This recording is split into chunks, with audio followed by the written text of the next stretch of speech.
I'm dedicating this project to my grandmother, my Grandma Campbell, and I remember that she had a fascination for birds. She collected birds, whether it was a picture, a figurine, or whatever. She loved birds, especially cardinals.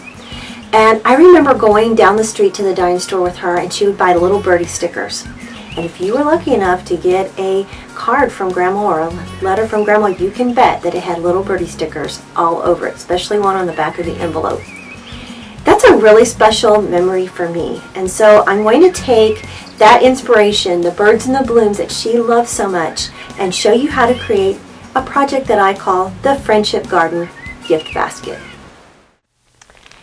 What we're going to be doing is we're going to be making a decorative tag for our bag of potting soil that we're going to add into our decoupage clay pot here in just a few moments. But first I wanted to show you some of the materials that you'll need for the specific project. I have just a standard manila tag, and then I have a vintage stamp. Mine happens to have a couple birds on it.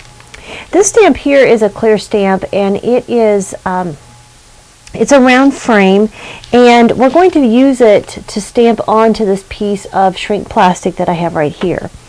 I also have some black pigment ink along with several colors of distress ink. So let me show you the first thing that we're going to do. We're actually going to work on the tag, and of course I think everyone has seen stamping techniques before, but you would ink up your stamp, and then you would just simply press your stamp down, and you'll get an image something like this. And I know that the image doesn't go all the way to the bottom of the tag, so what you're going to do is you're just going to take your scissors and just trim off the bottom of the tag there. And now what we're going to do is we're going to use our distress inks to color, and I have a variety of colors here. I have some blue and red and a pretty green, and because I like to get my fingers dirty, I'm just going to come in here and I'm going to just apply the color with my finger. And you can make the birds any color that you want, so if you're working with a different color palette than I am, that's okay. I'm just making pink or red birds. My grandma loved red birds, so I'm going to come back in with just a little bit of blue. Mine's kind of juicy, so there's a lot of color that you get on your fingertip. But you're going to go around and you're going to add the color on your tag, and then you'll come in with some green. And it's going to look something like this one here that I have already finished. Right. But you'll notice that this one here has a little button right here, and that's the button that we're going to make out of shrink plastic. This one says potting soil. So what you're going to do is get a piece of shrink plastic that is larger than your stamp. You're going to notice that mine's a little milky. It's not completely opaque because one side of this is sanded, and that just helps it to go and take the ink a little better. So if you find that your ink kind of balls up on the surface of your shrink plastic, go ahead and just sand that lightly, and it should help it adhere a little bit better. So I'm going to stamp and get a nice impression, and I have stamped on the edge side, so you want to make sure that that edge side is facing up, and we're going to cut it out. You'll need some heat source, whether that is a heat gun, or you can put this into the oven to shrink this down. And if you've never used shrink plastic before, it's really fun. It curls up, and when it's completely shrunk, it lays down flat. It's kind of fun to watch it curl. Now I'm going to flip this over to the shiny side, and I'm going to write the word potting soil in the center with my permanent marker.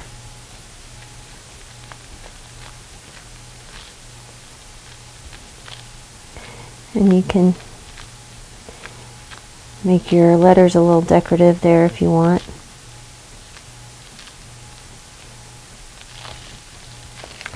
Okay. This is the part that I like. I love to add heat to the surface. So I'm going to come in with my heat tool.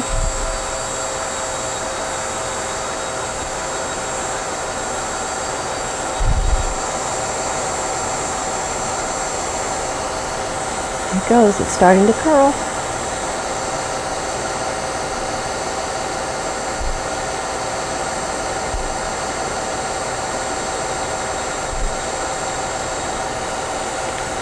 Sometimes you have to turn it over, and that way it heats evenly. And while it's still hot, if it happens to be folded up a little bit, you can press it down flat with any kind of flat surface, whether that's a block of wood or your acrylic block. You could also color this with the inks if you wanted it colored. So now what we're going to do is we're going to go back to our tag. In this case, I've already have it finished, but you're just going to add a little bit of glue, and you'd add your button just like this. Now, let's go ahead and finish that out and add the tag.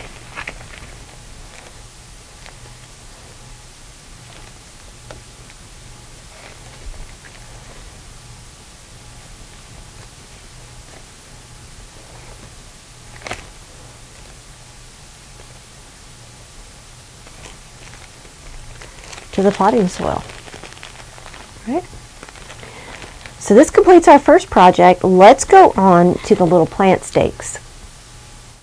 So for the plant stake project, you will again need a rubber stamp. This one here is from the same series as my rubber stamp that I used for my little button, but this one is more of a rectangle frame. I know it's a little hard to see, but it's a rectangle frame there. Let me put this on straight here. And I'm using the same black pigment ink, and this is green distress ink. I also have some craft sticks, and this is a sample of what they're going to look like. It's just something really, really simple. The first thing you're going to do is you're going to give your craft sticks just a little bit of color. And again, we're making this look really vintage, so just go over them with your ink here and give them a little bit of distress. Now in my gift bag, I'm giving a seed packet full of wildflowers, but you can also substitute herbs, or a specific flower is also real nice. Let's kind of even that up there. Just run over that with your finger and just kind of make it all look a little green. Now the next thing is really super simple. You're going to ink up your stamp. The nice thing with working with acrylic stamps is you can see exactly where you're going to be placing them. I like to work sideways. The stamp here is just a little crooked. There. And I'm actually not using the entire stamp. I know some of it is going to fall off the edges, but I'm going to line it up.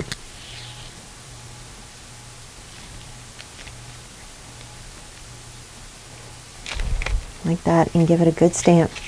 And I'll do it to this one.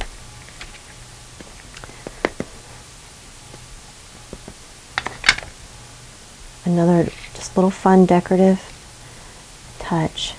Plant stakes are so important because when I plant my seeds, I can remember where I planted them, but I don't always remember what I've planted, and sometimes they look like weeds when they come up. Alright, now you can come back in if you want to with a permanent marker. You can leave these blank, or you can come in with alphabet stamps like I have here, and you can, in this case I've written daisy and I've written the word seed. You might want to write the name of one of the herbs or another flower. So this is another section of the ensemble. So let me go over a few of the supplies that you'll need for this project. First of all, you'll need some collage medium. You will also need a sanding block, and obviously mine's well used. You can get these at the hardware store. I have a 4-inch clay pot. I also have my scissors, a sponge brush, and some black acrylic paint. And these are the basic materials that you're going to need. You can use any color of paint that will go with your project, but remember I'm making this kind of vintage looking, so I'm going to go with some really neutral earthy tones. Here's a couple of pieces of paper that I've chosen. I'm actually only going to use one of them, but this gives you an idea. You'll want to keep the background somewhat neutral, somewhat simple for this project, especially if you're going to decoupage an image over the top of it. This is really nice because this is just some dictionary print. You can also use newspaper. And then I have my collage sheet here, which you'll be able to download off of the website at cooltocraft.com. It has a couple of different size birds on it depending on your personal taste, and I've left a couple of them black and white. You can use them in black and white, or you can choose to color them if you want to. I also have printed or made a pattern for you. This works for the 4-inch clay pot. If you are using a pot of a different size, you might want to take a few extra minutes to make your own pattern. And my particular pot, some of them are kind of short and squatty. This one happens to be tall. So you can also download this pattern off of the Cool to Craft website. So I'm going to remove these gray sheets of paper. These were just background so you could see the paper. And obviously I've been working on some other projects, so I'm going to just work right here on my surface.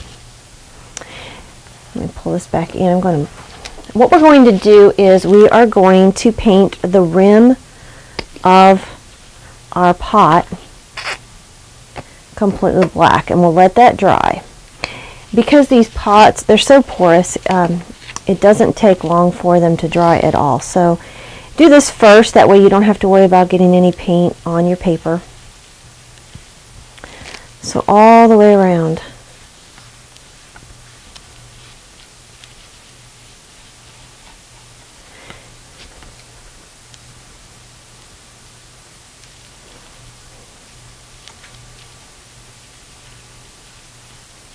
And you want to make sure to get it under this lip right here. You don't have to paint the entire pot completely, but you do want to make sure that you get underneath this lip.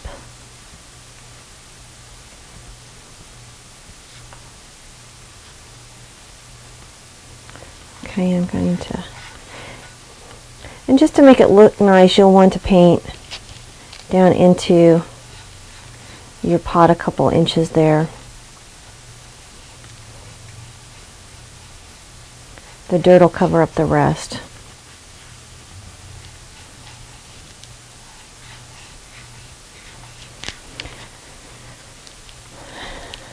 And just like that, it is almost dry. You can speed it up a little bit if you've got a heat gun handy. And I do.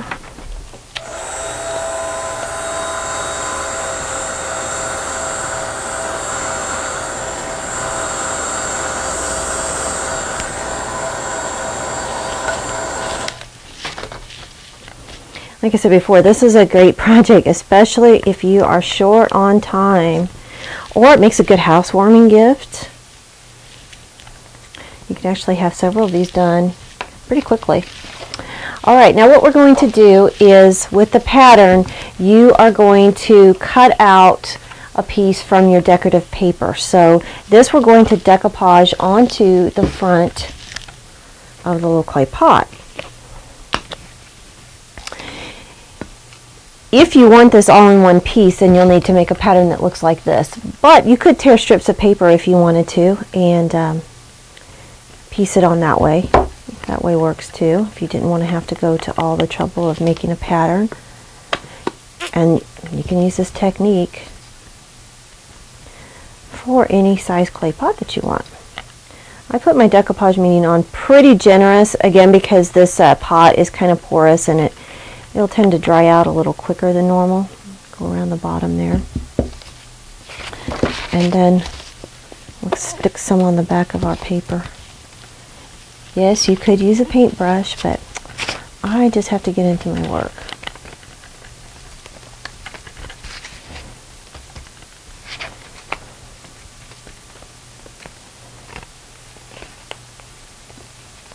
Make sure I got it on right. Nope. It's on upside down. There we go. Alright, so you're just going to line the edge of the paper just under the brim there and set it on. It's pretty easy. You may have a couple of little puckers in your paper. That's okay. That makes it actually look a little better. It doesn't slide off there.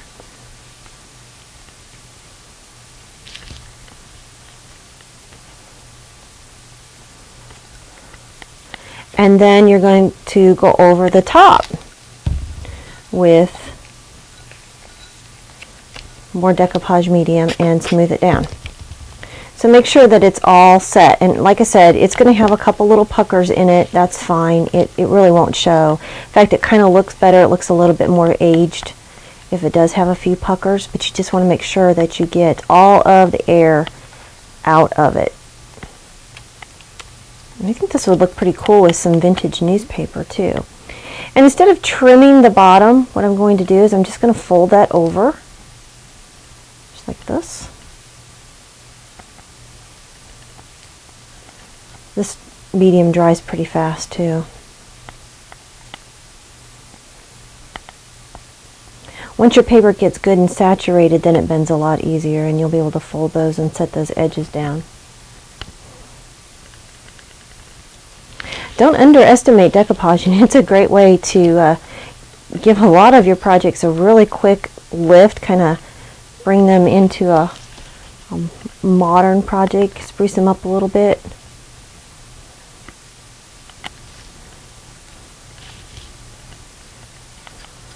Okay. And if it gets a little dark paint on it, that doesn't matter either. Just kind of smooth that out a little bit. Alright, let me dry this a little bit here.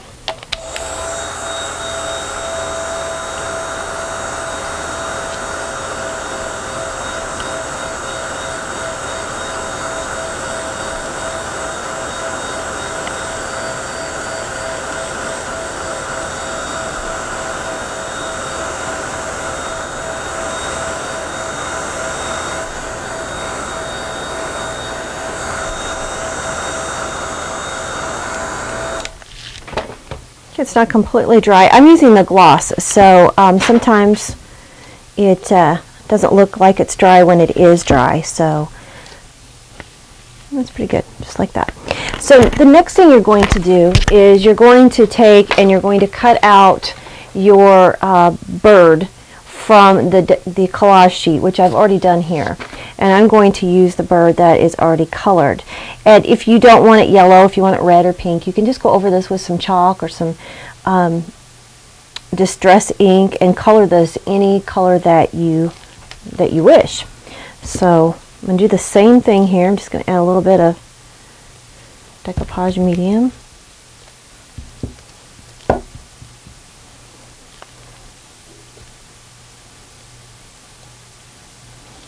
And then go over the top a little bit of the medium and set that down. The medium that I'm using actually is a little bit has a little bit of water resistance to it, so you don't necessarily want to let this pot out in the open air like outside, but it does resist water. Be pretty in your kitchen or on a windowsill.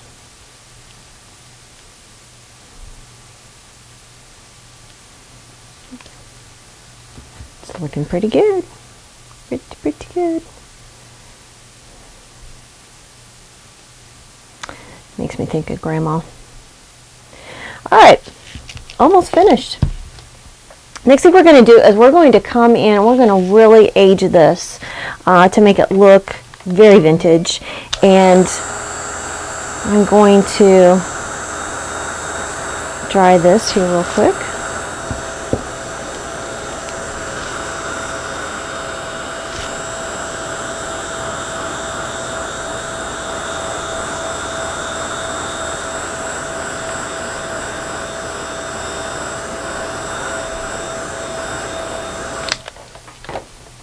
And our very last step is to have fun with the sanding sponge.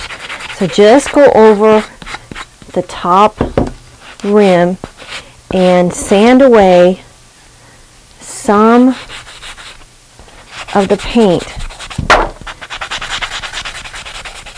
You can sand a little or a lot.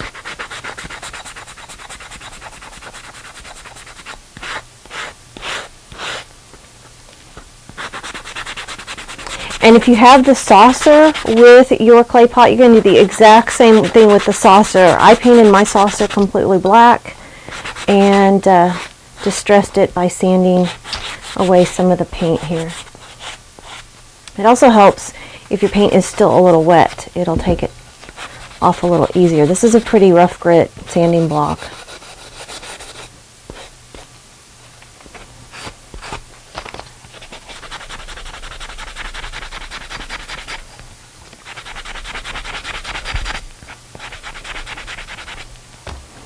So we're going to come back in with our Collage right over the top.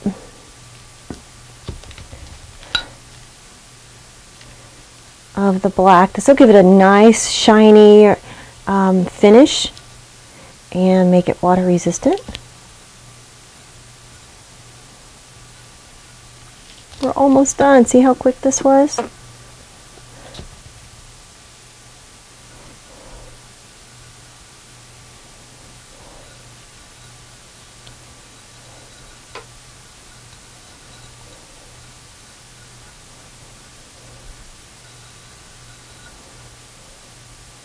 There we go. We are done. Now that we have all of our elements together, it's time to do the fun part, which is arranging. And I wanted to share this with you. This is a basket that I purchased at the good old dollar store, and it was a really, really bright green, which was a great color for the basket itself.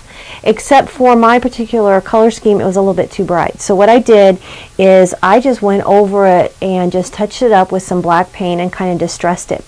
Also at the dollar store, you're going to find these paper shavings. And I got mine in the craft paper so that it kind of resembles the look of dirt.